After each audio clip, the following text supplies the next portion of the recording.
thanks for having time for us Yes. and leading us around and letting us play the latest and greatest. Let's start with a little bit of a fun lightning round. And Sure. let's see if it's fun lightning round, but I'll give you a name and you give me a word back, and then it's fair enough, right? Sure. Okay, Quake 1. The original. Quake 2. Quake 2, right. The single player. You see where this is going. Quake 3 Arena.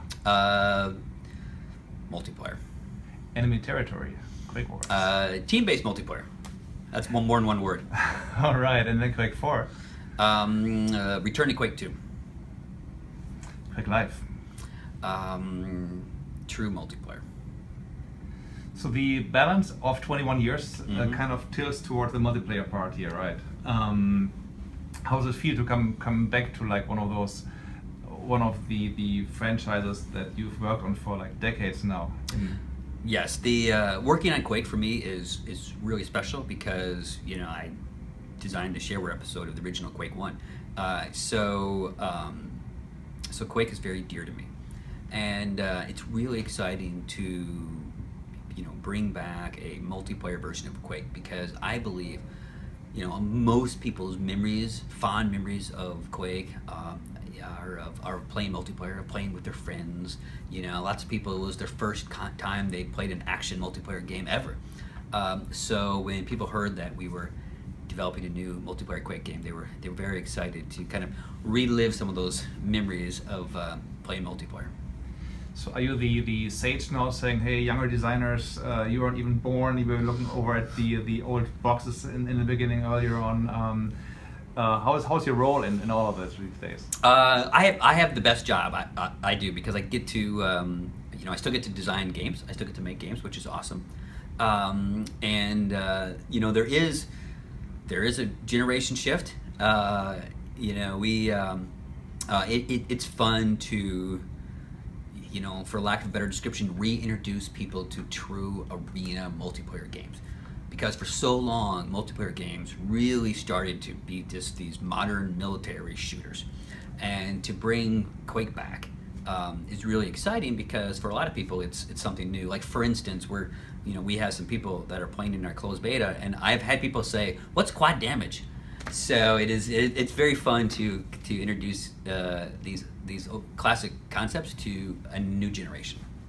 So is this also when you get your former esports player now on board as a consultant, is like a concession of saying, okay, our reflexes are getting a bit slower, but this guy here, he played more recently or something like that? Or? Yes. We've had the very fortunate luck of being able to hire John Hill, known as 04, has come in to be our esports manager. But I can tell you, we haven't got that old and slow yet. For instance, we had the game at PAX East a few months ago, and we had groups of people showing up to play. And one team was a group of older folks, and another team, no one on the team was alive when the original Quake came out. And those young kids thought they were gonna beat up on the old guys, and the old guys won. Nice. So I was going go old guy team. So I think that we still have it. My reflexes haven't gotten that slow. But it is exciting to watch these new people play Quake. How did the idea of the champions come about? Is it a little bit of a concession of saying, okay, the younger ones, they know their Overwatch, they know their Team Fortress 2, they know different archetypes and stuff like that. Let's put this in Quake as well. Combine those two together a little bit for the old school guys and the new school guys. So I believe the champion concept or the hero concept or the character concept in these type of games is a natural evolution of our genre, where players they want to be more attached to the characters. They want more depth. They want more personality. They expect more from these types of games. And with Champions, I believe that we've hit a good balance with, it's still fast, skill-based, it's still intense, but the addition of Champions, does add a level of strategy and design, especially in team games, that people today, really expect from games. So I do think that we have a good balance between the two, and the feedback that we've received from people who are lucky enough to play it has been very positive so far. So I think we are on a good path. One of our some readers, they're always like the tweakers and saying, "Oh, we had the Quake games. You could go in the console and we can really change stuff up there and configure graphics the way it's even more frames, it's even faster and stuff like that." Is this something that you're gonna have in this one as well again? Yeah, so we have a normal graphic settings and game settings, but because it is an always online game, because we are playing on the servers, we are going to limit the complete console customization that people have had before, because it really does cause a lot of issues. But we do feel that we have enough options, to keep people happy, and the game runs fast as it is. So I don't think there will be much desire for people to do things like flat shaders or stuff like that, which really in a modern game isn't necessary. With modern graphics cards who can crunch those numbers. Yeah.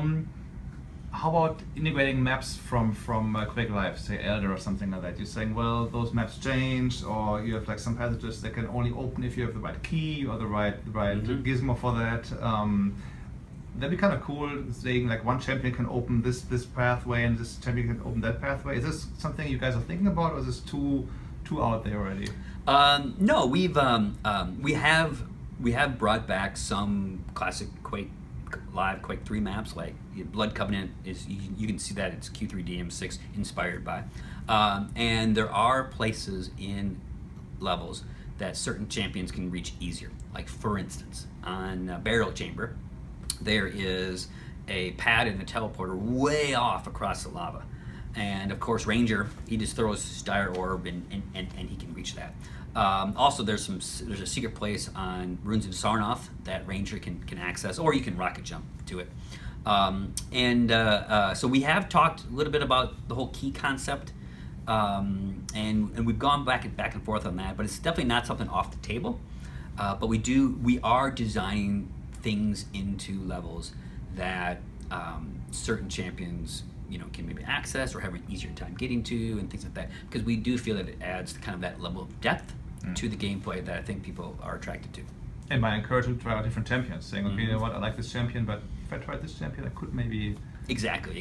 Like for me, when I play on Burial Chamber and I'm playing Ranger, when the quad announcement happens, I watch the timers, I use my Dire Orb to teleport to that platform, and there's a teleporter there that gets me to right above the quad damage. So I watch the timer, 15 seconds, like about 13 seconds, I teleport there, I jump to the teleporter, and I'm in the air when the quad spawns, and I get the jump on everybody. So that's one way that you can use a champion ability to your advantage. Those timers, speaking of those would be on in every map, on every item? Yes. So we added visual timers to help people know when things are coming back. The reason that we did that is the top Quake players instinctively know when things are coming back. They don't need the timers. Right. But for someone that's new to the game, someone that is maybe not familiar with a level or the timers, it makes it so much easier. And that's one of the things that helps people when they're new to Quake, but doesn't take away from the skill-based Quake players that we already have. So the old school Quake players is going to say, well, it's free to play, man, can we even have fun? What about, like, I want to try different heroes, but can I just play once and then have it all in the box, something like that? What would you tell those guys, saying, guys, don't worry, or like, well, if you end up buying 5 heroes, you end up champions, you end up with the same amount you would have paid for the game in general, or? Yeah. So what our plan is for Quake Champions is to offer a free-to-play path for those that wish to do that, and offer the champion pack, which is basically just buying the game. And we feel that there are lots of people that actually don't want to do the free-to-play route. They just want to spend some money and buy their Quake, and off they go. And that's really the champion pack. You buy the champion pack, you get all the champions, and you go. You'll still get loot crates, and you can still like buy things if you want. That's totally up to you, but you don't have to. But if you're someone that's maybe new to Quake, or you're someone that I just want to play 5 champions, or just want to play 3, then you can buy those, or you can just stick to the entire free-to-play route. So we feel that it's a good balance between the two, and all players play together. That's really important. Regardless if you bought the champion pack or you're just playing for favor, you will play in the same matches. You mentioned the loot boxes and the 3 different kinds there are, and cosmetics and different skins, all that kind of stuff. I remember one of the readers said in a comment, "Man, I wish I had like a clear path, like almost like in a strategy game. Play that long, or do this and this and this, and you unlock this part, you unlock this part." They're kind of not so fond of RNG. Well, what you can do is, so for each of the champions, we actually show how many items that you've collected, and then you can earn things as you play, and then you can just deconstruct those, and then use then you deconstruct things down to shards, and you can use the shards to unlock the things in that path. We also have another kind of path to achieving things that are very progression based. We call it the lore system. And I'll kind of hint at that now. But that lore system is really for people that want to go through that progression, because you can't buy the lore item, so you have to earn it through a progression. So we do have hooks for those types of people.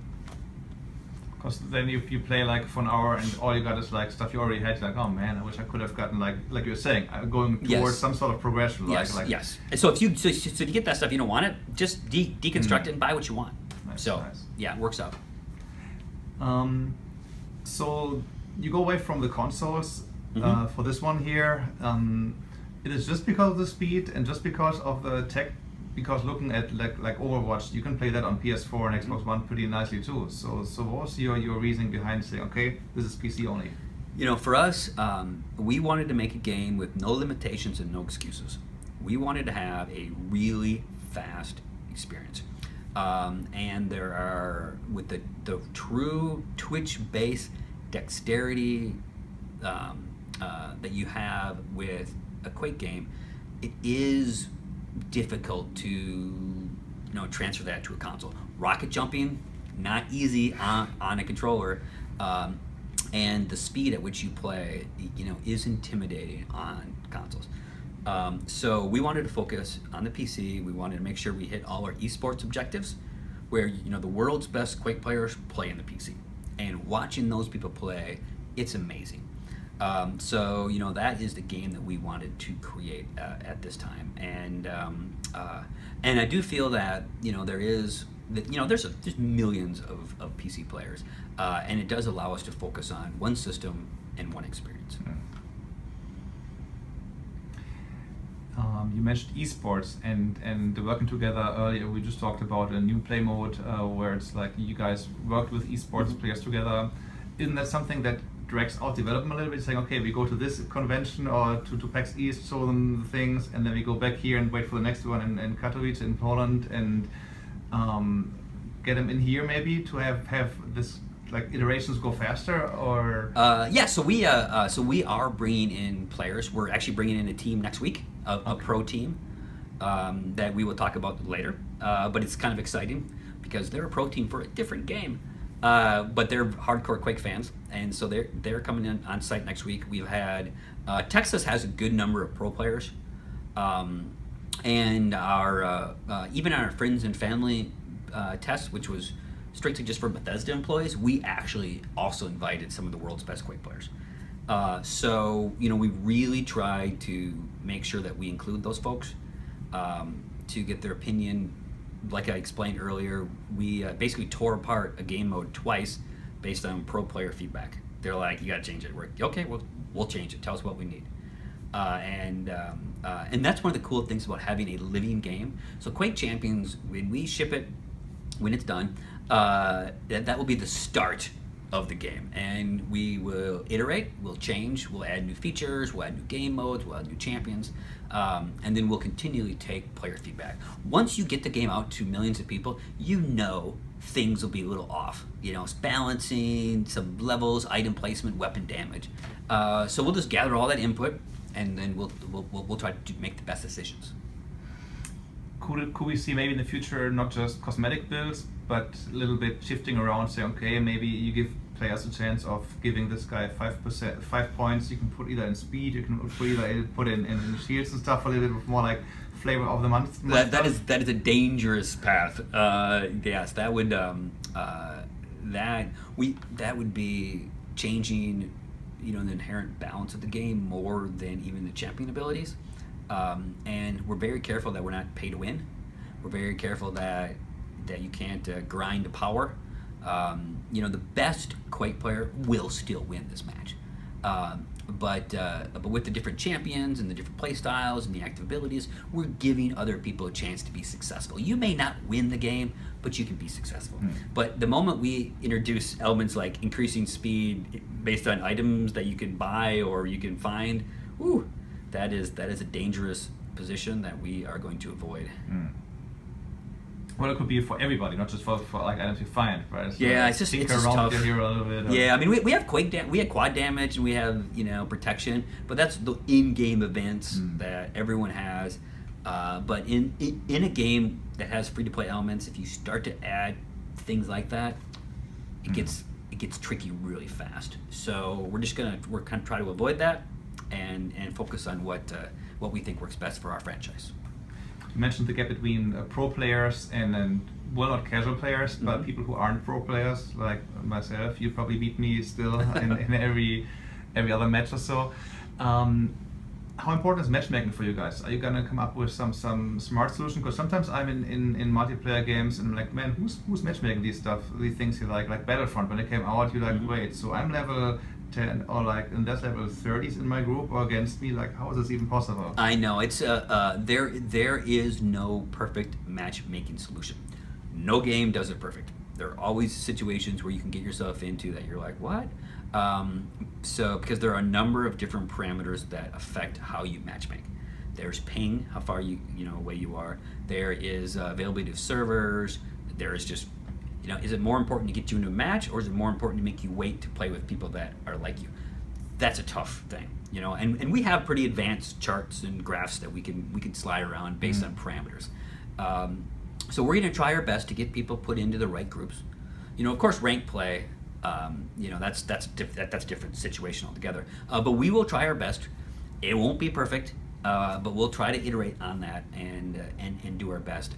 But we have found, even in this early testing, that even if you don't win the game, but you feel that you've had some successes, it encourages you to come back. And then we have the daily challenges, and we have the reward system and the runes. So you can have your own successes without winning the game, and you can get cool stuff without being the best player. Right. And so we really feel that will help kind of drive people that may not have the skill as a world champion. I'm just thinking of like duel. You play like duel against like a top player, and you are like not so top player. You just get shot. Like, okay, is this like even fun? And it can be fun if you play with the same skill player. Yes, yeah. Duel is definitely Duel is something that's unique to Quake. Not a lot of competitive first-person games have 1 versus 1, and that's always been kind of one of our things. So yes, so matchmaking is definitely important. But when you have two of the best Quake players in the world on stage in a 1 versus 1 match, it is the greatest kind of esports viewing ever, and we hope that we can really capitalize on that. I understand the game is being produced by you and also by Saber together. How can we imagine that to work? I mean, in different time zones and getting back and then day and night and then builds and who's taking up what responsibilities? And do you fly people across or how's this? Yes, we are working with Saber Interactive. They are in Russia. They've actually shifted their schedule. They get up late and stay up late, which is great for us. But we meet with them. We meet with them every morning. We fly there. They come back. I'm going to be there next week. They have a lot of talent. They have a lot of experience. Of course, we've been making these style games for a long time, so it's it's much more of a co-development than really just have someone else doing the game for us. For instance, after we finished the Doom project last year, There were a large number of folks that had worked on Doom for a couple of years that worked on Champions for a while. So it's been very, very cooperative so far, and I think it's worked out well, and the game looks great. So you couldn't say, well, we make the maps here, they do graphics there, or they make those maps. We make. Is this kind of everybody does everything? Yeah. We've given them map designs. We've given them We've made characters, items, weapons here. We've designed, some of the maps. They do the heavy lifting when it comes to art resources and things like that. But everything goes through us. But they have some really talented artists, especially the character artists are really, really good. So that's made our lives a lot easier. Very cool. How are we on time? You've got 4 minutes. Oh, good. Excellent. Just see if I go off the script here. I That's want to okay. make sure I get all those I meant to ask. No problem.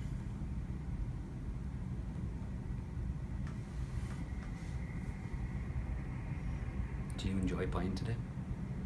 Good stuff. Duel is always a bit tricky, or for me, as not a professional shooter player, I'd maybe like to have like headsets so we can coordinate better with people playing together and stuff like that, because it's something from every Yes, 'cause game, everyone's running everywhere. Games exponentially if you communicate with your team on it, right? I mean, Yes. who am I Yes. talking to? Yeah. Especially, and that's one of the things that the esports, pros have told us. In our sacrifice mode, we basically added a football. That's the football, and you can watch the football. You got to coordinate with the football, and it's like any other sport. If you got 11 people playing soccer in different parts of the field, the ball's never going to go one place, and you just have to get together and push forward. And that's because we've had pro players come in and play that mode, and they're like they take to it like fish to water, and they're like, yep, they coordinate, and you can see it, but it's just tough. You just thrown into a random match. And don't talk much with You don't talk with much, your yes. comrades there.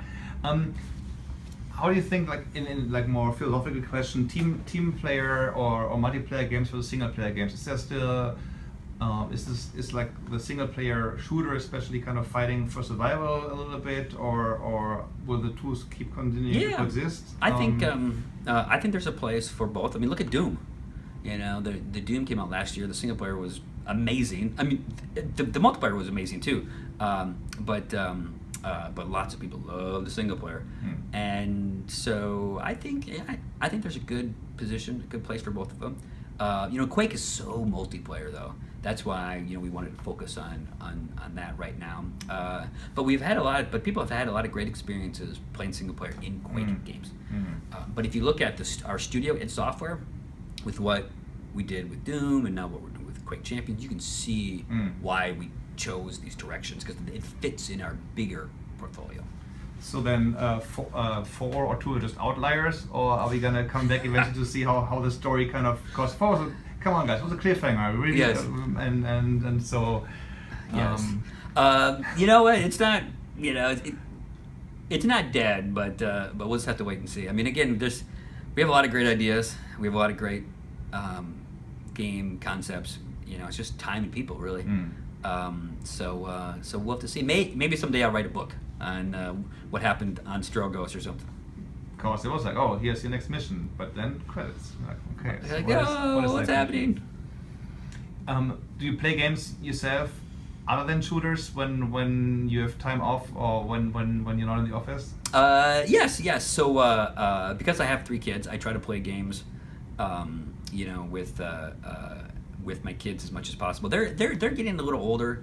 Right now I'm playing Horizon Zero Dawn, which is pretty awesome. I like open world games a lot because they're so different than the hardcore shooters. Right. But I'm a big time shooter fan. Like every Call of Duty, I pre-order that stuff, and I get 2 copies because I want to play with my kid. So as soon as they show up, we're like, here we go. So I still get excited when the big blockbusters come out. It's gonna have to be the last person. Sure. The last one. What do you think about the last one, Infinite Warfare? Did you like the combination of Wing Commander and Call of Duty? Yeah. Yes. I mean, for me, as a game designer, I can appreciate what they are doing. and it's hard. I mean, it would be much easier for any development team just to do the same thing over and over again, and it's hard to try to do something. I mean, we had it Driving in Rage, and I have way more respect for racing games after that. So I can really appreciate how hard those guys work to do something different. And it's sad sometimes when people are like, "Oh, they should just do the same thing." Well, no, they actually shouldn't do the same thing. And they do the same thing, and they're like, "Oh, they also do the same thing." Yes, they should actually do this. That's how we as an industry move forward, because fans don't know what they want until they have it in front of them. And that's a great example of a game that's really good, that people were like, "What?" But when you play it, it's like, this is really good. And that is what helps us as an industry as a whole.